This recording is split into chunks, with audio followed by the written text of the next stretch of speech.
Thanks for joining us this morning. We're in the midst of a global coffee crisis with fears we could soon be paying, would you believe, $7 for a cup of coffee. Yeah, now Danny Vallon from The Good Weekend has this story. Danny, it was a great story in The Good Weekend this morning, so tell us what's behind this. What's behind it at the moment is a glut in coffee at the moment, and what that's doing is driving prices down. The effect that that's having for farmers, and there are 25 million coffee farmers around the world, mostly very small, family farms, just a hectare or two of trees. What that's doing is it's putting so much pressure on them that a lot of them are simply leaving their farms. We can see the vision here of a Brazilian coffee farmer who's hacking the trees out of the ground simply because it's costing him more to produce the coffee than he can sell it for. Wow. Well, I mean, that's quite extraordinary that our cost of coffee is about to go up because right now there are too many coffee beans, is what you're saying. At the moment, there's been a bumper year in Brazil, so there's a glut and it's pushed prices down. But what that means is a lot of farmers are walking off the land. They might be growing bananas, avocados, coca. They might be walking, some of those, the people in those migrant caravans heading to the US, a lot of those people are coffee farmers. It's pretty shocking and really devastating to see someone hacking those beautiful, healthy coffee plants out of the ground on their farm. It's a pretty devastating situation for a lot of coffee farmers around the world and something that is going to affect us here. But as consumers, we just want our morning latte. We're very disconnected from that supply chain. Yeah, we are indeed. And climate change has a big effect on this too for the growers, doesn't it? Climate change is another really big issue. Coffee demand is expected to double by 2050, but the amount of land that's available for production is expected to halve. So those are pretty stark statistics. Coffee plants need very particular conditions to grow. They need steady rainfall, they need heat and cool at the right times. When climate becomes more unreliable, it definitely has an impact on farmers. There's this phenomenon in coffee farming, they call it chasing coffee up the mountain, and what they do is they keep trying to farm coffee at higher and higher altitudes.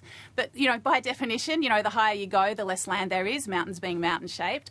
So they're pushing up into less territory and perhaps into national parks as well, and that contributes to the sort of environmental ravages. So it's a tricky one. It's demand going up, land that's farmable going down. So do you think we will actually see coffees that cost $7 a cup in the near future, or is that a bit alarmist, that figure? Look, we probably should be paying $7 a cup. I mean, there are massive multinational companies that have got a very vested interest in keeping the price of coffee affordable. But coffee, it's tricky to farm. For it to be sustainable financially and environmentally, we probably should be paying a lot more. Our $4 lattes are kind of part of the problem. We think it's a God-given right, and it's a tricky one for consumers. When you just want that cup of coffee, you're not probably in the right frame of mind to do your due diligence and work out if it's been sustainably farmed, if the farmer's getting the right price. It's a very, very tricky one to negotiate as a consumer. So do you think that's what we have to do as coffee drinkers out there, which I'm very much, I love my coffee in the morning, I love a couple of coffees a day. Yeah. I've got twins, I need that coffee. But how do we be more mindful about where it comes from and sort of pay the right price?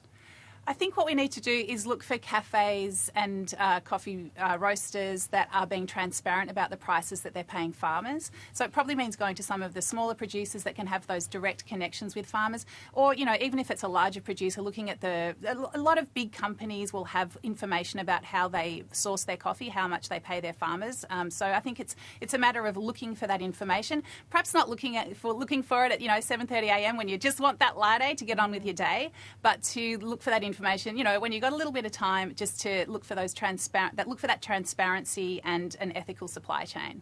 I tell you what, though, at $7 a cup, I'd quickly become a tea drinker. Yeah, exactly. You know what? I think that's the kind of thing that will happen. Or what will happen is that coffee will become more of a luxury item. Yes, we'll still go to cafes, and there's likely to be a shakedown in the cafe industry, perhaps not as many as we have now. We probably have too many. So coffee will more become that luxury item. We'll drink more coffee at home, and we'll appreciate every cup. Wow, I mean, the knock-on effect for you just described there is really massive as well. It's interesting, isn't it? Because then the cafe society starts to shake as well. So and most of them are small businesses. Yeah, so look, it's something we should definitely have a look at. Danny, as I said, it's a great article. It's in The Good Weekend if you want to have a deeper dive into it. Thanks for your time this morning. Great to chat. Still to come, James Packer's decision